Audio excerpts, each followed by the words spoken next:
Hello, my name is Paulo Bethencourt Neto, Vice President of International Operations for Lennar Homes in Central Florida. I hope this message finds you and your loved ones well and healthy.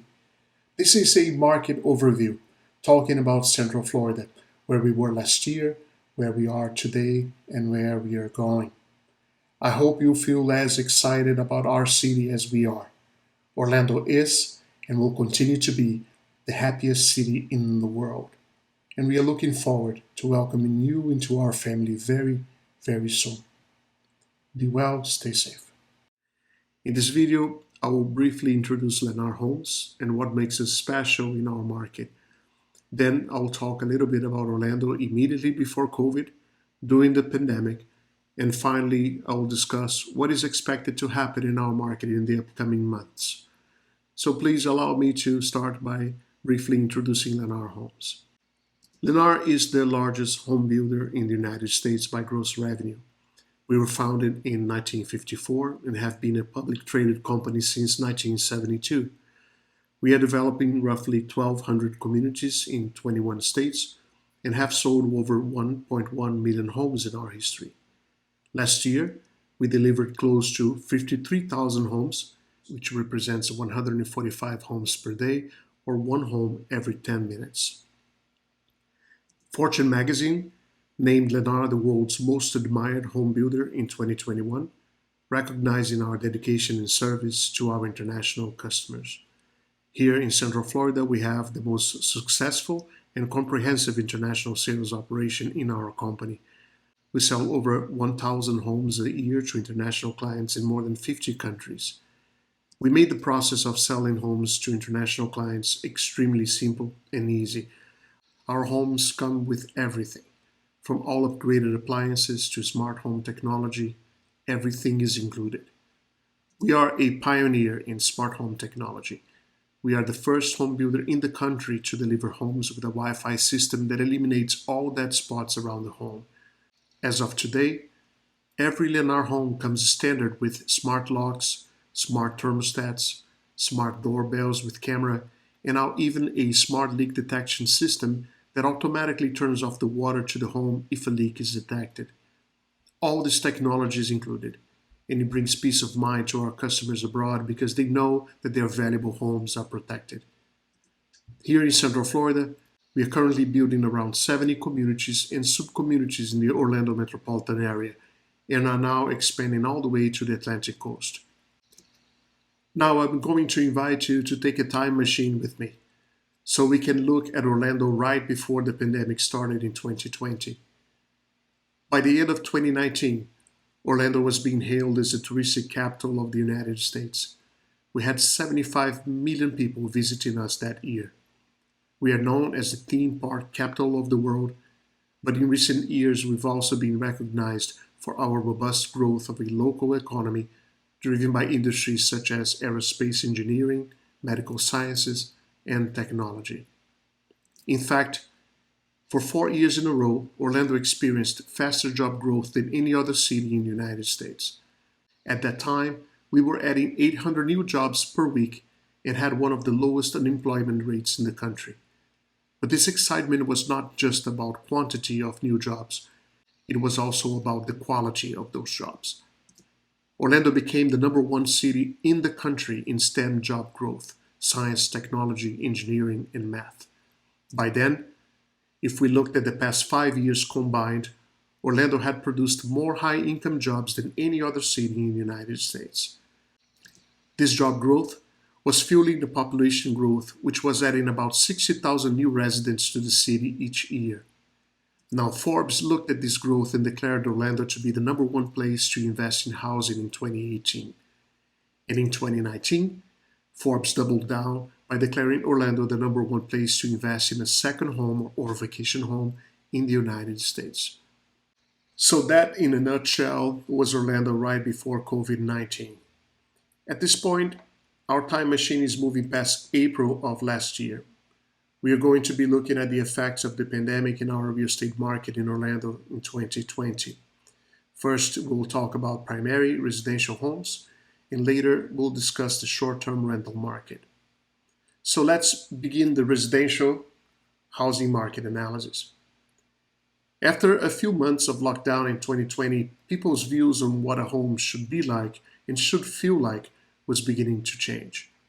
A large number of Americans decided to migrate out of large metropolitan areas and into the suburbs. We know now some of the main reasons why. Number one, they needed bigger spaces. For safety reasons, they've been told to work from home, but working from home with kids, pets, and other distractions have proven to be very, very challenging. So they now needed a private home office. Number two, savings. Many corporations are beginning to realize that allowing employees to work from home does not equate to sacrificing productivity.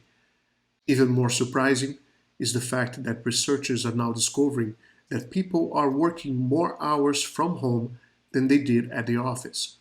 So companies now see this opportunity to downsize in office space and save potentially millions of dollars on leases by continuing to allow some key associates to work from home. Number three, the widespread adoption of technology, such as video conferencing. Suddenly, the commuting time between home and the office is no longer a factor on where people choose to live. They can now move to the suburbs or even to another city and still participate on important meetings. Number four, quality of life. Many people wanted to escape the confinements, dangers, and constraints of large metropolitan cities during the pandemic, so they decided to rent a vacation home in cities like Orlando so they could have more space and feel more comfortable and even safer. But then, after a few weeks on those vacation homes, they had an epiphany. Why can't we just move here to the city that we love so much? Why can't we make every day feel like we are on a holiday? For these and many other reasons, we are beginning to experience a market boom in Orlando. Comparing to February of 2020, the Orlando home sales grew by 19% year over year. The median price of homes increased by 12% year over year. And because of demand outweighing supply, housing inventory is now at a record low. Now, this is an area that we need to explore further because it is a great indicator of what the future of our real estate market here in Orlando might become. And so we are clear about rules of inventory. It is good to know that a normal market has about 6.5 months of inventory available. This is a good balance between supply and demand. However, in Orlando, we now have less than a month and a half of inventory left. By January of 2020, we were already at a record low at 7,000 homes of inventory. Now, if you remember, 60,000 people were moving to Orlando that year, putting enormous pressure on our inventory. Well, in just 1 year, we've lost half of that inventory, which was already critically low. And that is forcing prices to go up higher and higher, which is causing the market to appreciate. We've entered a strong seller's market. And as you can see here, this trend has just started in October. This is the very beginning. Now we are going to shift slightly to the vacation home segment, the so-called short-term rental market, not only because it is experiencing a boom of its own, but because we believe it is entering its golden era. So first, it is important that we take a look at a timeline of events that affected our tourism in Orlando in 2020. We'll start by March 1st. A surge in demand for vacation homes, people mostly from the New York state, where COVID was at the time, raging out of control, forced our Florida governor to issue an executive order closing all short-term rental operations. The hotels, however, continued to operate normally. March the 13th, Disney, Universal, and SeaWorld all announced that they were closing their parks. By May 21st, after 81 days of mandatory closure, vacation home rentals in Orlando received permission to begin to resume their operations. June the 5th, the Universal Resort reopened its parks under limited capacity. And by July the 11th, Disney initiated the reopening of its parks, also under limited capacity. As I said before, the vacation home industry is experiencing a golden era. please allow me to share with you the four main reasons why. Number one is mobility. As I said earlier, the boundaries between a primary home and a vacation home are being erased. With the freedom to work and study from home comes the freedom to spend more time in destinations that we love the most.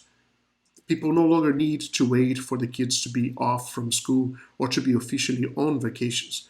They can now go anywhere, anytime. This trend has pushed demand for vacation home rentals up by 35% during the summer of 2020, with Kissimmee in Orlando as one of the top destinations. Number two, control.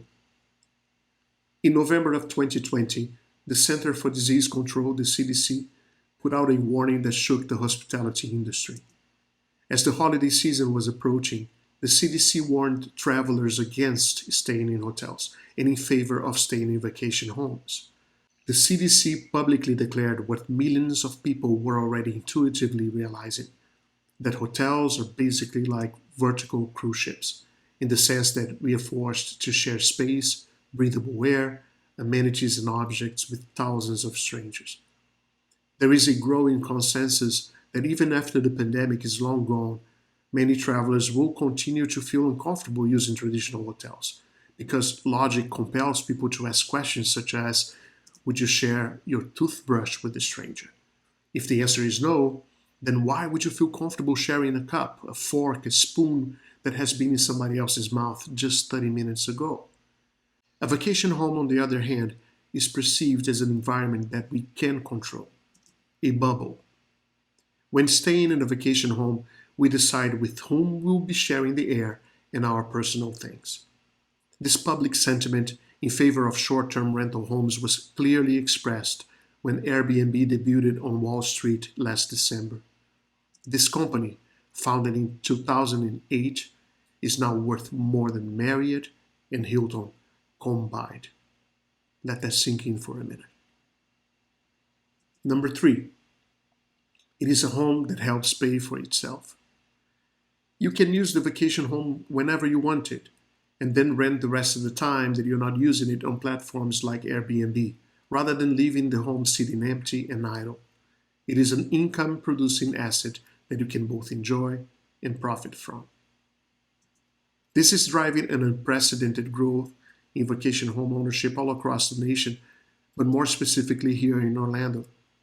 By January of 2021, the demand for vacation home mortgages rose by 84% year over year, surpassing that of residential homes. Number four, it is a home that helps pay for other vacations. Vacation homeowners share that one of the most exciting benefits they see is using the income of their own vacation home to pay for the rent of other vacation homes in different destinations. This way, they can travel the world while staying in places of equivalent quality and without spending more money. It is a very clever way to help pay for your other vacations. Now, let me show you the impact of COVID-19 on the occupancy of our vacation homes in Orlando versus that of hotels. We will begin by looking at our international airport. The MCO airport suffered a 41% drop year over year in inbound traffic, from 50 million passengers in 2019 to 29 million passengers in 2020. Hotels went from 76% average occupancy in 2019 to 32% average occupancy in 2020, a stunning 58% loss for this industry year over year. Now, how did Lennar vacation home rentals perform in comparison? In 2019, we experienced an average of 70% occupancy across all product lines in our two vacation communities in Orlando. In 2020, we experienced an occupancy of 54%, which would theoretically be a 22% decline year over year. However, this percentage does not take into account the 81 days that the vacation home industry lost because of the executive order that forced us to close our activities from March to May. So let's do the math again, but this time taking in consideration those 81 lost days of occupancy. While hotels operated for 365 days in 2020, vacation homes could only operate for 284 days. as we experienced an average of 197 rental nights out of those 284 days of operation, we can conclude and calculate that we actually maintained our 70% occupancy for the time that we were allowed to operate, which was 284 days. Now, this is a remarkable conclusion. Despite the fact that Disney parks remained closed for almost 4 months out of the year, and despite the fact that the airport lost 41% of inbound traffic, and that our theme parks are still operated under 35% of their capacity, the Lennar vacation home communities, Champions Gate and Story Lake, remained practically unfazed in terms of occupancy. But this is not the first time we see this happening in Orlando. Back in 2005, Orlando broke the national record in tourism by hosting 49 million visitors in 1 year. Orlando then capped this record in 2006 and in 2007. But then in 2008 came the Great Recession, and all of us here in Orlando were bracing for impact, expecting to lose up to 40% of our tourism. But that did not happen. For our surprise, Orlando almost broke the record again in 2008 with 49 million tourists. Then in 2009, at the height of the recession, we had almost 47 million tourists. After 19 months, the recession was declared over, and Orlando has been breaking its own record year after year. And in 2018, we hit 75 million visitors. Now, as a side note here, the 2019 numbers have not yet been officially announced, but we can already estimate it to be around 77 million, which will be again a new record. But what is the conclusion here? What we've learned in 2008 and 2009 is that the hospitality sector in Orlando seemed as if immune to the effects of the Great Recession in terms of occupancy. What we are learning from the 2020 COVID-induced recession is that Lennar's vacation home rentals, but not hotels this time, continued to perform independently of the tourism associated with the theme parks. Now, this is a remarkable discovery. It's historical for this industry because it is proving to be resilient even in moments of great economic challenges. So what is the future of Orlando? Well, we have many reasons to believe it will be amazing. Let's take a look at some of the major infrastructure development that is happening right now in our city. We'll start with the Orlando International Airport. A $2.15 billion improvement project is undergoing. Our airport is being expanded from 45 million passengers a year to 85 million passengers a year, which will put us in the category of one of the largest airports in the world. On the right-hand side, you can see a beautiful station. Orlando is pioneering a transit system by having a train station inside the airport. The first train already signed is the Bright Line. It will be connecting Orlando to Miami. This train will be completed in 2023. Half of the tracks are already done. It will travel at 125 miles an hour and will have 16 departures and arrivals per day. The entire trip from Miami to Orlando will last only 3 hours, stopping in Fort Lauderdale and West Palm Beach. Another train system that is going to be connected to the airport will be the Sunrail, which is our commuter train connecting north and south in Central Florida. 16 stations are already completed, 61 miles of tracks, and we already have 16,000 daily passengers utilizing this transportation system. The most exciting project right now is the I-4 Ultimate. This road expansion, which is now the largest road expansion in the United States, hence the name Ultimate, is going to be completed by the end of 2021, 2022. I-4 is important to us because it is the main artery that connects all parts of our city. This massive expansion includes 4 fast lanes in the middle, then adjacent lanes to help ease the traffic. So this is a summary of where we've been and where we are going. We hope to see you soon here in Orlando.